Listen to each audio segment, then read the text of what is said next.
BNP কখন মনে করে যে জনাব তারেক রহমানের দেশে ফেরা উচিত? যদি এই মুহূর্তে নির্বাচন হয়, যেটি আসলে বিএনপি যৌক্তিক সময়ের মধ্যে নির্বাচন দাবি করছেন, তাতে বেগম খালেদা জিয়া কি প্রার্থী হবেন? জনাব তারেক রহমানের মামলার কথাগুলি বলছিলেন, জনাব তারেক রহমানের মামলাগুলো থাকার কারণে কি তিনি দেশে আসার ব্যাপারে দেশকে নিরাপদ মনে করছেন না, এরকম কোনো কিছু কি আপনার কাছে যৌক্তিক সময়টা কত মনে হয় যে এই সরকারের কাছে কতটা সময় আসলে দেওয়া উচিত সরকারকে আসলে যৌক্তিকভাবে?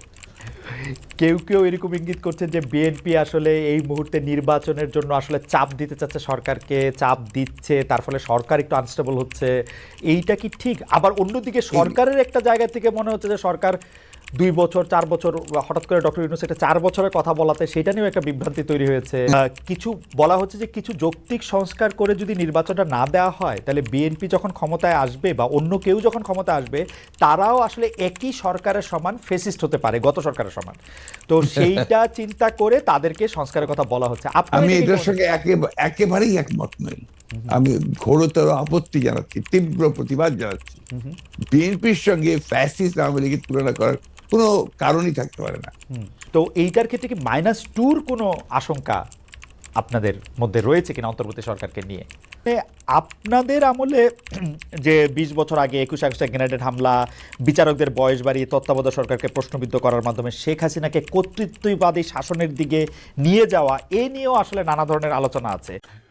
কেউ কেউ এরকম ইঙ্গিত করছে যে বিএনপি আসলে এই মুহূর্তে নির্বাচনের জন্য আসলে চাপ দিতে চাচ্ছে, সরকারকে চাপ দিচ্ছে, তার ফলে সরকার একটু আনস্টেবল হচ্ছে।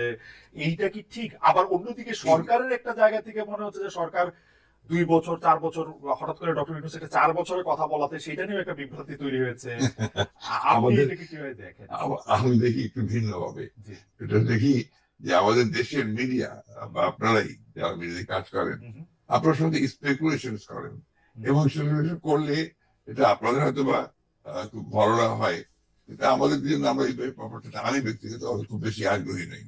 কারণ আমরা আপনি যে কথাগুলো বললেন তার একটার সঙ্গে কোনো বাস্তবতার মিল নেই, এবং আমরা সেই ধরনের কোনো চিন্তা করছি না বা সেরকম করছিও না। এবং আমি এখন পর্যন্ত দেখিনি যে আপনার সরকার, যারা ইন্টারিম গভর্নমেন্ট আছে, তা বেশি সময় থাকতে চান, 4 বছর থাকতে চান। কথাগুলো সেভাবে আসেনি, আপনার প্রেজেন্টেড হয়েছে মিডিয়াতে। আর দ্বিতীয়ত আমরা যেটা বলছি, আমরা বলছি যে আমরা চাই যে আপনার একটা যৌক্তিক সময়ের মধ্যে সংস্কারগুলো হয়ে গেলে আমরা অবশ্যই নির্বাচনে যেতে চাই। কিছু বলা হচ্ছে যে কিছু যৌক্তিক সংস্কার করে যদি নির্বাচনটা না দেওয়া হয়, তাহলে বিএনপি যখন ক্ষমতায় আসবে বা অন্য কেউ যখন ক্ষমতায় আসবে, তারাও আসলে একই সরকারের সমান ফেসিস্ট হতে পারে, গত সরকারের সমান।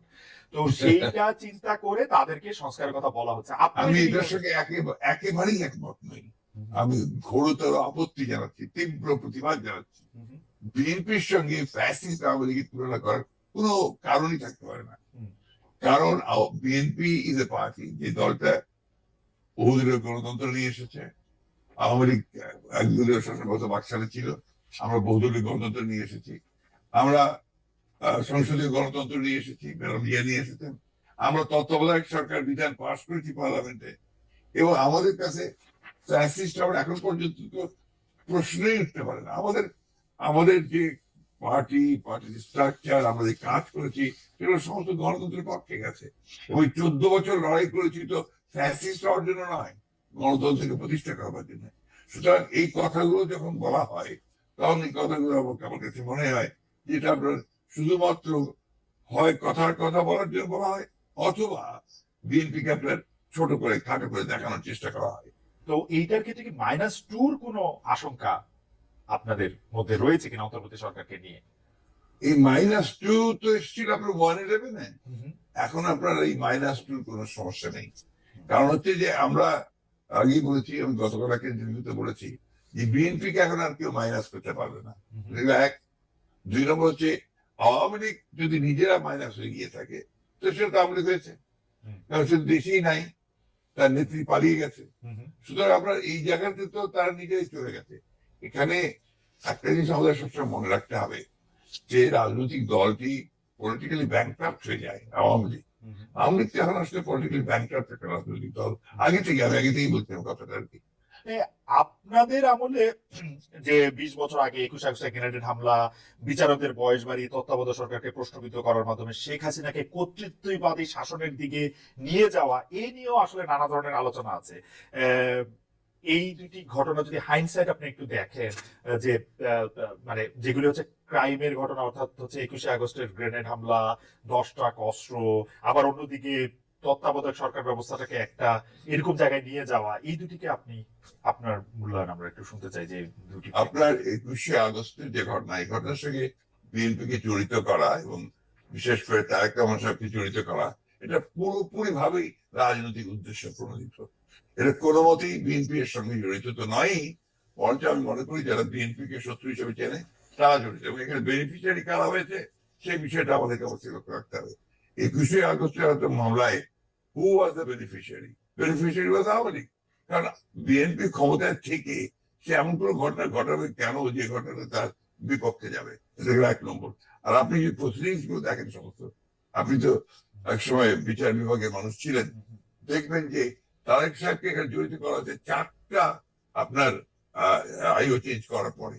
সর্বশেষ যে আইও নিয়ে আসা হয়েছে সেটা আওয়ামী লীগ দলীয় মুক্ত, তার আসন যে আপনার নিজে থেকেই তাদের মানে নির্দেশে সে এই চার্জশিটটা করেছে, যেটা কোনো সম্পর্ক নেই।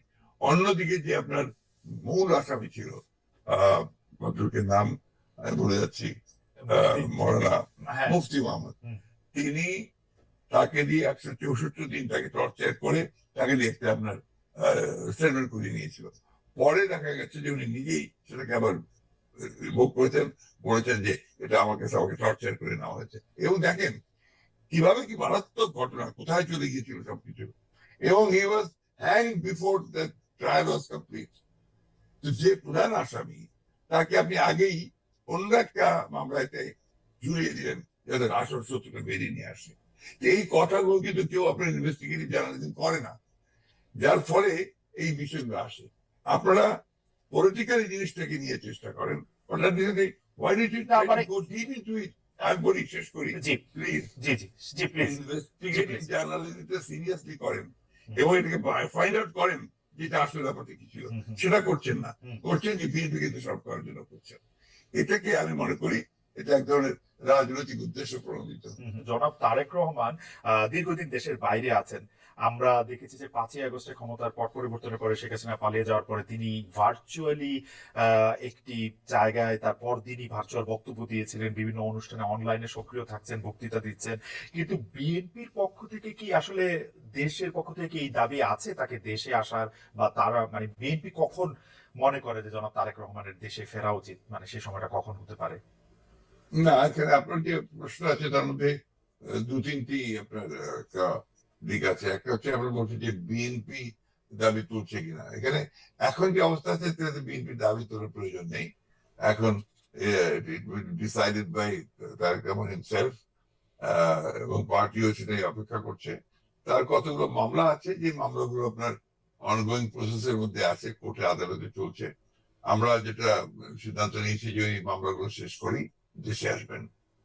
যদি এই মুহূর্তে নির্বাচন হয়, যেটি আসলে বিএনপি যৌক্তিক সময়ের মধ্যে নির্বাচন দাবি করছেন, তাতে বেগম খালেদা জিয়া কি প্রার্থী হবেন, বা বিএনপি সংসদ নেতা বা প্রধানমন্ত্রী হিসেবে কাকে চাইতে পারে, চেয়ারম্যান নাকি ভারপ্রাপ্ত চেয়ারম্যান? এখানে এই মুহূর্তে এখনই আমাদের এই প্রশ্নগুলো নিয়ে আমরা আপনার কাজ করছি না।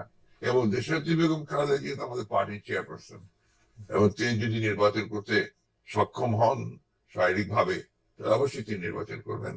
অন্যদিকে যেমন তারেক রহমান সাহেব আমাদের দলের ভারপ্রাপ্ত চেয়ারম্যান এখন আছেন, এবং তিনিও নির্বাচন করতে চাইলে তিনিও নির্বাচন করতে চান, সেটা উনি করতে পারবেন যে কটা তিনি করতে চান। এই নিয়ে কোনো সমস্যা নেই। সুতরাং খালেদা জিয়া নির্বাচন করলেন, প্রধানমন্ত্রী হলেন, বা তারেক রহমান সাহেব নির্বাচন করে প্রধানমন্ত্রী, এটা নিয়ে কোনো সমস্যা নেই। এই ব্যাপারে পার্টিতে আমাদের কোনো সমস্যা আছে বলে আমি মনে করি না। জনাব তারেক রহমানের মামলার কথাগুলি বলছিলেন, জনাব তারেক রহমানের মামলাগুলো থাকার কারণে কি তিনি দেশে আসার ব্যাপারে দেশকে নিরাপদ মনে করছেন না, এরকম কোনো কিছু কি আপনাদের মধ্যে মনে আছে? না না, সেই ধরনের কিছু ব্যাপার নয়। তার মামলাগুলো আমরাই চাইছি, দল চাইছি আমরা তাকে একেবারে আমরা মানে পুরোপুরি ভাবে মামলা মুক্ত করে নিয়ে আসতে চাই। যেহেতু তার মামলাগুলো সবই মিথ্যা মামলা, সাজানো মামলা, যার সমস্ত এভিডেন্সেস আর দেয়ার, সুতরাং সেই ক্ষেত্রে তার যত দ্রুত সম্ভব আমরা আশা করি যে মামলাগুলো নিষ্পত্তি হয়ে যাবে। যে সংবিধানে উপপ্রধানমন্ত্রী পদ রাখা সহ আরো কতগুলি সংস্কারের প্রস্তাব বিএনপি দিয়েছেন, উপপ্রধানমন্ত্রী বা উপরাষ্ট্রপতি, তারপরে সংসদ উচ্চকক্ষ, গণভোটের বিধান প্রবর্তন করার প্রস্তাব। জি। তো এইগুলি যদি সংবিধানে যাচাই বাছাই করে দিতে হয় তাহলে তো কিছুটা সময় লাগবে। আপনার কাছে যৌক্তিক সময়টা কত মনে হয় যে এই সরকারের কাছে কতটা সময় আসলে দেওয়া উচিত সরকারকে আসলে যৌক্তিক ভাবে? আমরা এখন পর্যন্ত কোনো সময় বেঁধে দিইনি, এবং আমরা যেহেতু মনে করছি যে যে সরকার কাজ করছেন এবং ইতিমধ্যে কমিটিগুলো হয়েছে, আপনার কমিশনগুলো হয়েছে, কমিশনগুলো তারা দ্রুততার সাথে কাজ করছেন, এবং আমরা আশা করি যে যত দ্রুত সম্ভব তারা করতে পারবেন। এটা তাদের উপর নির্ভর করবে যে তারা কখন নির্বাচনটা দিতে পারছেন। আপনারা কোন টাইম ফ্রেম, না, টাইমলাইন? আমরা কোনো টাইম ফ্রেম দিইনি। আমরা যেটা বলেছি যে একটা, যেটা আপনার লজিক্যাল, সেই সময়টুকু নিয়ে তারা করবেন।